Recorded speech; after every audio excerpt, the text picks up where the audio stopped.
Ang kwentong ito ay hango sa totoong buhay. Karanasan ito ni Ital. Taong 1974. Walay, Quezon.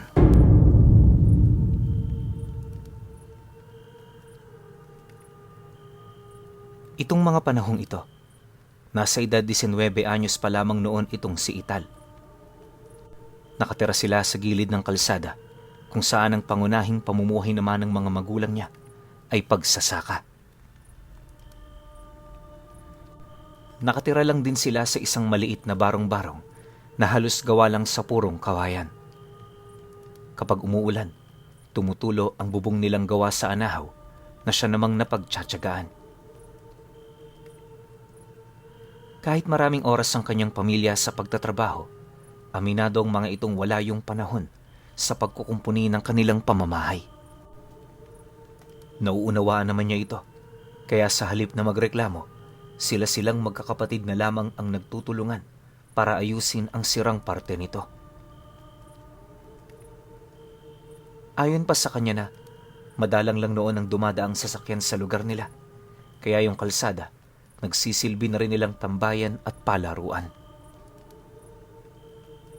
Nataon naman noong hindi mahigpit ang kanilang mga magulang sa kanila, kung kaya't kahit abutin sila ng 10 oras sa labas, wala itong problema. Sa totoo lang pinuno, sa mga taong ito, ligtas naman ang lugar ng walay. Bibihira lang ang mga nangyayaring patayan, tapos yung baryo nila tahimik talaga. Lahat kasi ng naninirahan doon, mga taong ang tanging hiling sa buhay ay kapayapaan ng kanilang mga pamilya at kapitbahay. Kung sa ibang lugar, 5:00 ng hapon wala ka nang makikitang bata sa labas, sa kanilang baryo noon, 9:00 na ng gabi, may makikita ka pang naglalaro ng tagu-taguan. Marami rin ang nakatambay kasama ng mga taong masayang nag-iinuman. Dahil sa ganoong estado, kahit naghihirap kayo, hindi mo talaga maiisip na mahirap mabuhay sa mundo. Kung iisipin kasi, maliban sa kakainin nila sa pang-araw-araw, wala na silang dapat na ipag-alala sa ibang bagay. Bukod sa tumutulong naman ng mga kakilala nila, nakaugalian na rin nilang mamigay ng mga bagay na meron sila. Isa yon sa mga dahilan kung bakit hindi nila gaanong nararamdaman ang matinding kahirapan. Pagtatapat pa ni Ital na, kahit ganoon ang estado nila, aminado siyang punong-puno siya ng pangarap para sa kanyang pamilya at sa kanyang sarili. Gabi-gabi niya noong napapaginipang yayaman siya, kaya magmula noong tumungtong siya sa tamang edad, maigi siyang nag-iisip kung paano ito maisasakatuparan sa realidad. Hanggat maaari, wala rin siyang pinagsasabihan ng bagay na yan hanggang sa dumating ang puntong may napadaang taga-Maynila sa kanilang lugar. Nang hihikayat ito ng mga taong sasama rito para magtrabaho sa syudad. Sa mga unang araw na pagbisita nito sa mga bahay-bahay, pinapangilagan na talaga yon ng mga taga-roon sa kanila. Gawa ng may nararamdaman silang kakaiba sa mga taong kanilang nakakausap. Isipin ninyo, 3 lalaki ang maamong nakikipag-usap sa bawat pamilya na hikayatin ang mga anak nila na sumama sa kanila. Formal naman at presentable ang pananamit ng mga ito. Pero yung kanilang mukha ng mga taong hindi mo talaga mapagkakatiwalaan. Bukod kasi sa mga limbag nila sa katawan, hindi rin sila gaanong makasilay ng diretso sa kanilang mga kausap. Napakabaho din ang kanilang hininga na animoy 10 taon na itong hindi nagsisipilyo. Sa katunayan, nung nakausap ngayon ng nanay ni Ital, hindi nito maiwasang mapatakbo sa kusina ng bahay nila. Ilang minuto rin yung nagsuka, tapos pagbalik nito sa labas, wala na yung 3. Ayon sa kanilang ama, hindi na rin nagtagal ang mga taong yon dahil hindi sila nagkakaunawaan ng dialektong kanilang ginagamit. Ang kaso lang, nang marinig niya ang tungkol dito, Hindi siya nag-alangang magpresenta sa kanyang mga magulang na sumama. Malakas kasi ang kanyang kutob noon. Ang mga taong yon ang magiging susi para tuluyan siyang makatakas sa kahirapang tinatamasa nila. Pagmamayabang niya pa sa mga magulang niya, 2 taon mula sa araw na yon, uuwi siya ng may sasakyan at may daladalang maraming bungkus ng pera. Habang inilalahad naman niya ito, napansin naman niyang sa halip na matuwa ang kanyang ama, naramdaman niya ang galit nito laban sa kanyang mga sinasabi. Makalipas pa ang ilang minuto, matapos naman niyang mailahad ang kanyang saloobin, seryoso naman yung sumagot sa kanya ng, "Ang isda, madaling namamatay dahil kumakagat sila sa pain ng hindi pinag-iisipan. Ganyan ka rin, Ital. Kapag sinubukan mong sumama sa kanila, maalala mo ang mga sinasabi ko sa iyo. Dito sa mundo, hindi mo na kailangan gawing komplikado ang mga bagay-bagay. Mabuhay ka lang at magkaroon ng kalayaan at masayang pamilya. Kayamanan mo na yon. Huwag kang maghangad ng mataas. Dahil kapag bumagsak ka, hindi mo magugustuhan ang sakit na maidudulot ng iyong paglagpak." Nang marinig naman niya ang sinabi nito, di naman siya nagpatinag. Wala pa namang napapatunayan si Ital. Pagmamayabang niyang inilahad sa kanyang ama na hinding-hindi niya yon bibiguin. Dagdag pa niya na pagsusumikapan niyang maabot ang kanyang pangarap dahil unang-una, hindi lang naman yun para sa kanya. Matapos naman niyang mailahad ang bagay na yon, padabog naman siyang nag-alsabalutan ng kanyang mga gamit. Pagpatak naman ng 3:00 noong mismong araw, dali-dali naman siyang lumapit sa 3 na kasalukuyan ng nag-aabang ng sasakyan patungong Kamaynilaan. Mabigat man para sa kanyang lisanin ang kanilang tahanan ng may samaan sila ng loob ng tatay niya, hindi niya na yun inisip pa. Tinatagan niya talaga ng husto ang kanyang damdamin nang sa gayoy magkaroon siya ng lakas ng loob na umalis sa lugar nila. Nang masipat naman siya ng mga taga-Maynila, masaya naman siya nitong kinawayan, senyales na natutuwa ito sa kanyang pagsama. Paglapit naman niya sa mga ito, muli siya nitong pinangakuan ng mga bagay na halos sa panaginip lang niya natatamasa. Dahil sa mga promisang yon, hindi na nagawang pagdudahan ni Ital ang tungkol sa totoong pagkatao ng mga ito. Bago pa man sumapit ang 4:00, nakasakay na sila sa dumaang sasakyan. Mabilis nitong binaybayang daan papalayo at sa bawat pag-ikot ng gulong nito, parang kinukurot nito ang kanyang puso. Gustong-gusto man niya noong bumaba at bumalik sa kanila, hindi niya na yun ginawa.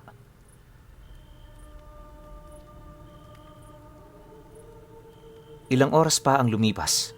Nang medyo malayo na sila, bigla naman siyang tinapik ng kasama niyang lalaki, sabay wika sa kanya ng,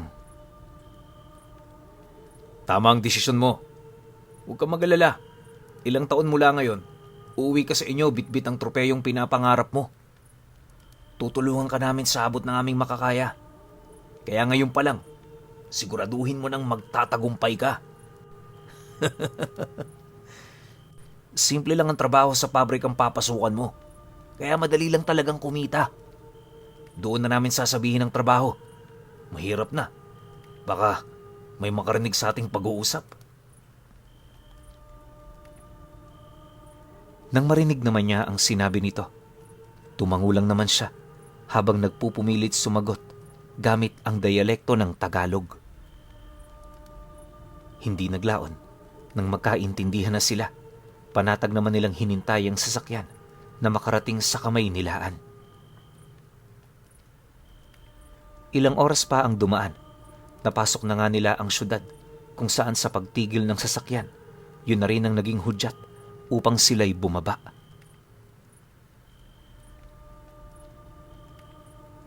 Habang binabagtas naman nila noon ang daan, di naman niya maiwasang mamangha sa mga gusaling kanyang nakikita. Kumpul-kumpul din ang pamamahay sa lugar na yon, kaya aminado siyang naninibago talaga siya. Sa loob ng halos ilang minuto nilang paglalakad, wala na talaga siyang ideya kung saang lugar sila napunta. Maya-maya pa, bigla naman siyang dinala ng tatlo sa isang masukal na daan at pagdating nila sa dulo, tumambad sa kanya ang dalawang malapad na pinto na gawa sa purong bakal. Sa utos ng lalaking nakaakbay sa kanya, bumukas ang pinto, dahilan para doon na niya masilayan ang loob nito. Pagsilay naman niya sa napakalawak na lugar, wala naman siyang ibang napansin maliban sa mga bakal na nakatambak sa gilid.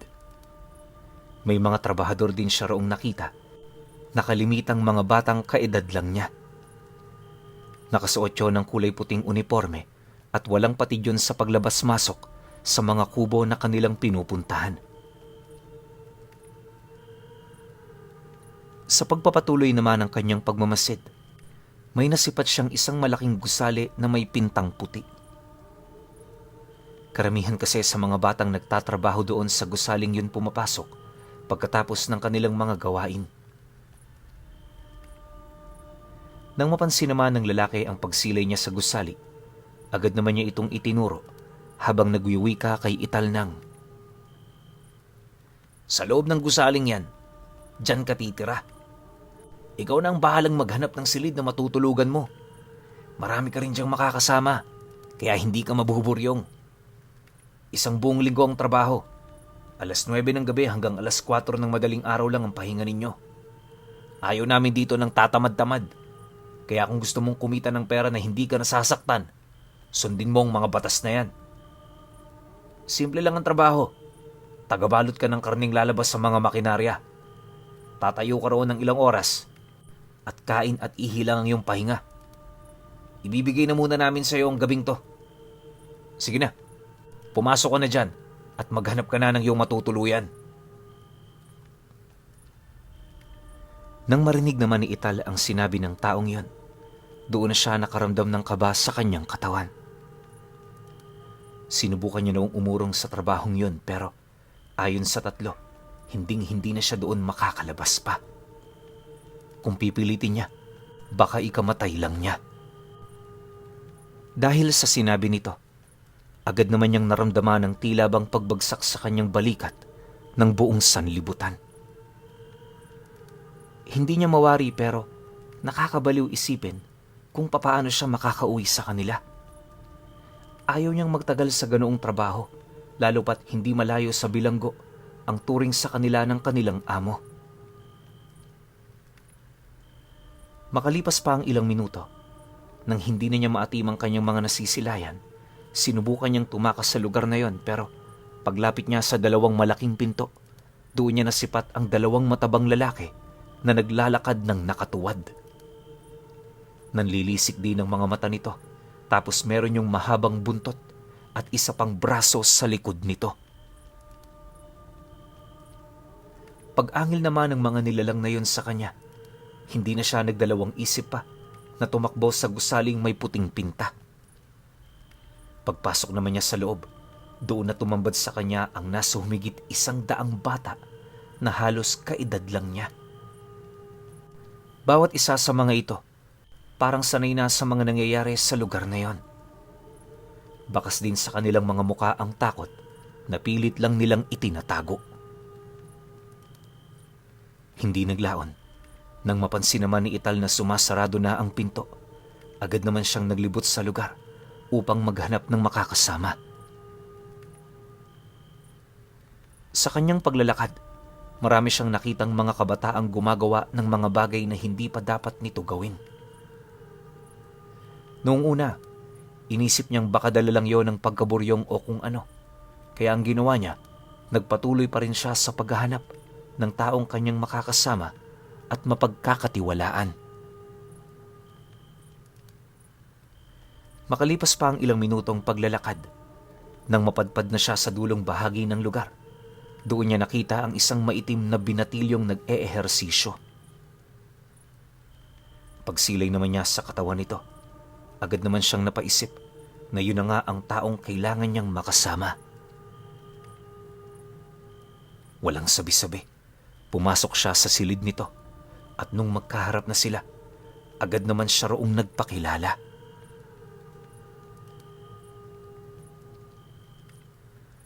Subalit sa kasamaang palad, hindi siya nakitaan ng interes ng batang yon. Dahil sa pangyayari, sapilitan naman siya nitong pinalabas, kaya na may pinili na lamang niyang matulog sa labas ng silid. Sa pagsapit ng sumunod na araw, doon na nga nagsimula ang kanilang trabaho. Ayon sa kanya, na habang nagbabalot sila noon ng mga karne, tanging orasan lamang ang nagsisilbing tinginan nila ng oras. Di kasi nakakapasok ang liwanag ng araw sa lugar na yon. Gawa ng balot na balot ito ng makakapal na bakal na nagsisilbi nitong mga bubong. Habang isinisilid niya noon ang mga karneng inilalabas ng pabrika, di naman niya maiwasang mapaisip sa mga kasama niya, gawa ng bakit hindi nito kinakamay ang mga karneng lumalabas sa mga makinarya. Akala niya nung una, matutubis lang ang mga ito, pero paglapit naman ng lalaking gusto niyang maging kaibigan, palihim naman siya nitong binulungan ng, "Huwag mo yan kakamayin. Karne yan ng tao." Nang marinig naman niya ang sinabi nito, laking gulat na lamang niya nang masipat niya ang mga nadurog na daliri ng mga taong pinagkuhanan ng karne. Hindi niya mawari kung anong ginagawa ng samahang nagpapalakad ng negosyong yon, pero nasisiguro niya, hindi yon pangkaraniwan. Sa loob ng isang linggo niya roong pagtatrabaho, nalaman niyang ang pabrikang yon ang isa sa pinakamalaking tagatustos ng mga karne ng tao sa buong syudad at sa mga karatig nito. Kalimitang parokyano ng mga karning yon ay yung mga pamilya ng mga aswang na may mataas na impluwensya sa lugar na nasasakupan nila. Kaya naman sila nagkaroon ng ganoong pagawaan ay dahil sa iniiwasan nila ang pagpatay gabi-gabi ng mga tao sa kani-kanilang lugar. Bukod kasi sa maunlad ang syudad, medyo umiiwas din ang kanilang lahi na mabunyag ang kanilang pag-iral sa mga taong walang kaalam-alam pagdating sa mga aswang. Dagdag pa ng lalaking naging kaibigan niya. Mula pa nung umalis ang samahan ng mga pari sa buong bansa, ilang milenyo na ang dumaraan, meron ng ganong kalakaran. Hindi na rin mabilang ang mga batang nag-alay doon ng buhay dahil sa oras na mapasok ka sa ganoong lugar, tanging kamatayan na lamang ang nag-iisang daan patungong kalayaan. Nang marinig naman niya ang tungkol dito, mariin naman niya itong tinutulan. Ayon sa kanya, hindi siya papayag na doon tumanda dahil alam niyang hahanapin siya ng kanyang mga magulang. Dagdag pa niya sa kanyang kaibigan, makakahanap sila ng paraan kung papaano sila makakaalis sa lugar na yon. Dala na rin ng matinding hangarin niyang makatakas, nagdesisyon naman ang kaibigan niya na tulungan siya. Nang magkasundo na silang dalawa, maingat naman silang nagsagawa ng pagsusuri ukol sa mga lugar na pwede nilang daanan. Hanggat maaari rin, hindi sila gumagawa ng kilos na makakakuha ng atensyon ng mga nilalang na kasalukuyang nagbabantay sa lugar na yon. Lumipas pa ang isang buwan. Maraming katakatakot na pangyayari ang nasaksihan ni Ital. Ayon sa kanya, tuwing sumasapit ang araw ng linggo, kapag tumitigil ang mga makinarya, isinasama sila ng mga bantay sa isang kubol ng pabrika kung saan naroon ang mga labi ng taong nakasabit sa mga bakal na parang mga baboy na ibinibenta. Sa sobrang dami ng mga ito, hindi niya yun kayang bilangin.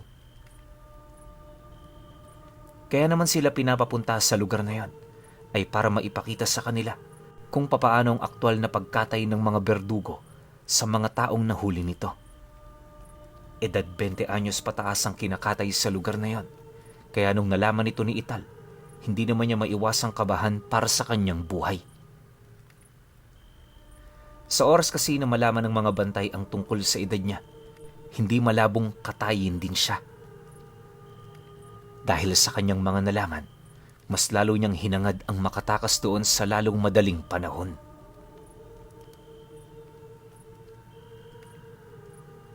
Isang gabi, habang nakahiga sila sa kanilang silid, napag-usapan nila ang tungkol sa parte ng pabrika kung saan may mga maliit na butas na dinadaanan ng hangin papasok.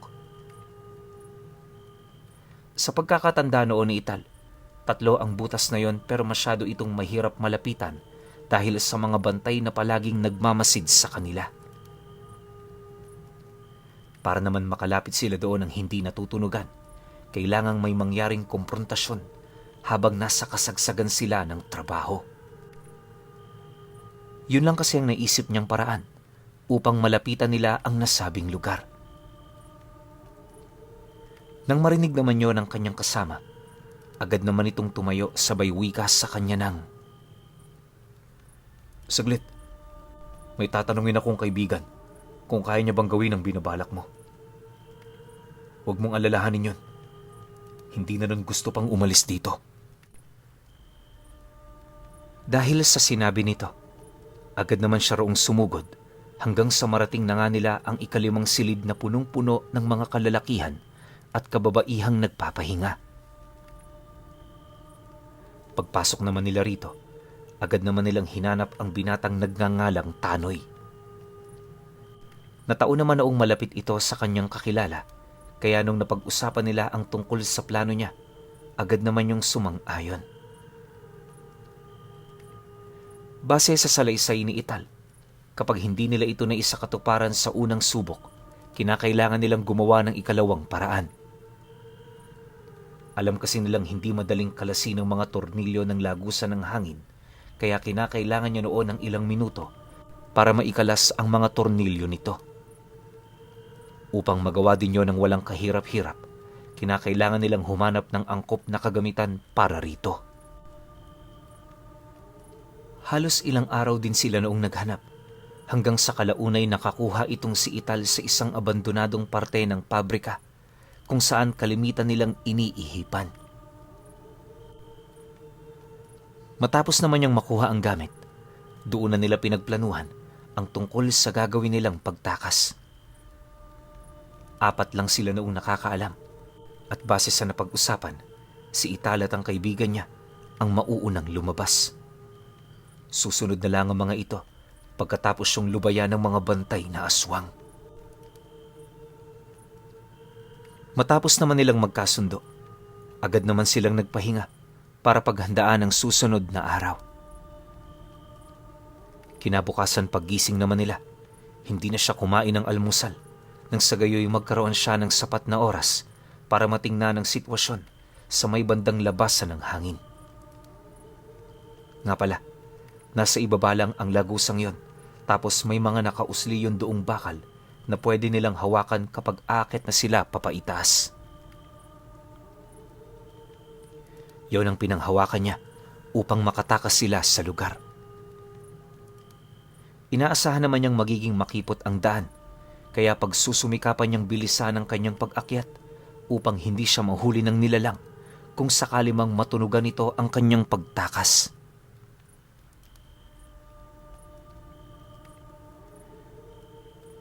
Makalipas pa ang ilang minutong pagmamasid, doon na nag-umpisa ang panibagong araw ng gawain nila. Habang nag-aayos siya noon ng mga karne, dahan-dahan namang pumwesto itong si Tanoy para sapakin yung kasama nilang nagtatrabaho. Pagsilay naman niyang papalapit na ito, pasimple naman siyang pumwesto at pagkasapak ni Tanoy sa kasama nila, dali-dali naman yung nilapitan ng mga gwardya. Nang mapansin naman niya noong hindi na yon nakatingin sa kanilang ginagawa, mabilis naman siyang naglakad patungo sa kinaroroonan ng daanan ng hangin. Metro lang ang pagitan nito sa kanya, kaya nang marating niya ito, agad naman niyang kinalas ang tornilyo. Si Tanoy naman noon at ang kanilang kasama, walang patid pa rin sa pakikipagbuno na siya namang pilit na pinipigilan ng mga bantay. Maya-maya pa, nang maikalas na niya ang tornilyo, agad naman niyang ipinasa sa kaibigan niya ang gamit, sabay pasok sa loob nito. Mabilis niyang tinahak ang daan papaitaas at nung nangangalahati na siya, narinig niya ang pag-atungal ng isa sa mga bantay. Pagsilay naman niya sa ibaba, nasipat niya ang nanlilisik nitong mga mata, kaya sa halip na tumigil, mas binilisan niya ang kanyang pag-akyat. Nang marating na niya ang pinakataas nito, sa pilitan naman niyang tinanggal ang takip at nung makalabas na siya, agad niya itong binalik tapos dinagana ng mabigat na bagay na nakita lang niya sa tabi. Pagsilay naman niya noon sa paligid, gulat naman siya, gawa ng ang buong akala niya, madaling araw na. Dahil sa kanyang mga nasilayan, doon niya napagtanto na binabaliktad ng mga bantay ng pabrika ang araw sa gabi. Wala siyang ideya kung bakit nila yun ginagawa, pero malakas ang kutob niya na baka yon ang kanilang pamamaraan upang mas maging matalas sila sa kanilang pagbabantay. Gayunpaman, sa kabila ng kanyang mga naisip na dahilan, hindi niya na yun pinansin pa nang sa gayoy makalayo na siya sa lugar na yon. Sa kasagsagan naman ng paglalakad ni Ital, bigla naman siya noong napakubli nang masipat niya ang kanyang kasama na kasalukuyang pinapalibutan ng 4 na nilalang. May daladalang lubid ang mga ito, kaya nung akmang tatakbo na ang kasama niyang yon, bigla na lamang itong humandusay sa lupa matapos itong mapuluputan ng lubid. Habang nagpupumiglas naman ito, dali-dali naman yung kinaladkad ng mga bantay pabalik ng pabrika. Matapos naman yung masilayan ni Ital, hindi na niya inisip pa ang kanyang kaibigan, sa halip ang inuna niya ay yung sarili niyang pagtakas. Lahat ng mga nakasama niya sa loob, hindi na niya inisip, dala na rin ng matinding takot na kanyang nararamdaman. Ayon sa kanya, bago siya tuluyang makalabas sa lugar na yon, gumapang siya ng 30 minuto sa isang makipot na daan na punong-puno ng dumi ng mga taong nasa loob ng pabrika. Pinagtiisan niya talagang gawin ang bagay na yan, alang-alang sa kalayaang naghihintay sa kanya. 2 oras lang ang lumipas, nakalaya na nga si Ital sa bilangguang hindi niya sukat akalain na malalabasan niya pa ng buhay. Maya-maya pa, nang mapagtanto naman niyang malaya na siya, agad naman siyang naghanap ng simbahan para doon magtago pansamantala. Habang binabagtas niya kasi noon ang kahabaan ng daan, maya't maya na ang kanyang pagrinig sa malalakas na kumpas ng pakpak sa paligid. Alam niyang aswang ang mga nilalang na yan, kaya minabuti niya talagang hindi siya makita ng mga ito. Laking pasasalamat na lamang noon ni Ital nang may makasalubong siyang magsasaka na may daladalang bungkus ng palay. Nakiusap siya doon na kung pwede siyang magtago sa mga palay na nasa kangga na siya namang hindi ipinagdamot ng matanda. Dahil sa kabutihang loob ng magsasakang yon, nagawa niyang makarating ng ligtas sa simbahan.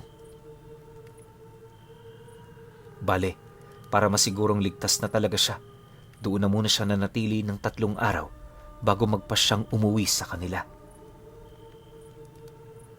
Kahit marami ang sasakyang dumaraan, hindi doon nangahas na sumakay si Ital. Ang iniiwasan niya kasi na baka sa pagsakay niya, muli niyang makita ang 3 lalaki na muntik nang kumuha ng buhay niya. Halos magdadalawang linggo rin siya noong naglakbay bago siya tuluyang makabalik sa kanila. Putot balat na nang makauwi itong si Ital at pagsilay naman sa kanya ng tatay niya, laking pasasalamat na lamang nito sa itaas. Inakala nga noon ng mga kapitbahay nila na nababaliw na siya, subalit imbis na pakinggan ang sinabi nito, mas pinili na lamang niyang manahimik, dala-dala ang takot na dulot sa mga nangyari sa kanya. Noong nagpasya siya na pumasok sa isa sa mga pabrika sa Maynila.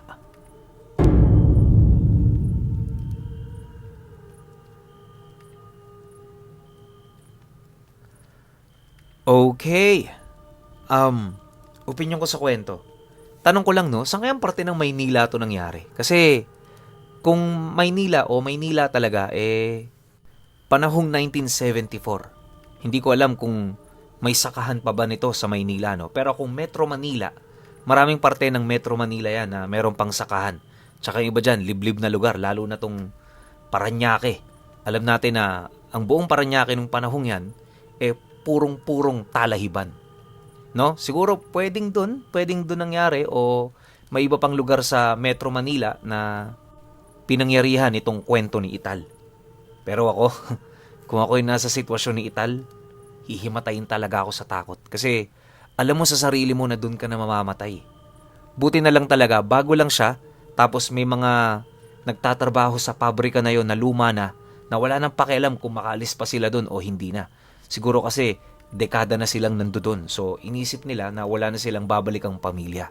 O baka hindi na nila kabisado kung ano bang itsura ng labas.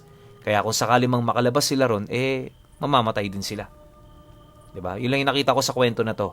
Pero overall, sobrang nakakakilabot. Pero syempre, kayo pa rin. Kung may opinion kayo sa kwentong ito, comment nyo lang sa baba. Yun lang. Hanggang sa susunod na kwento. Salamat.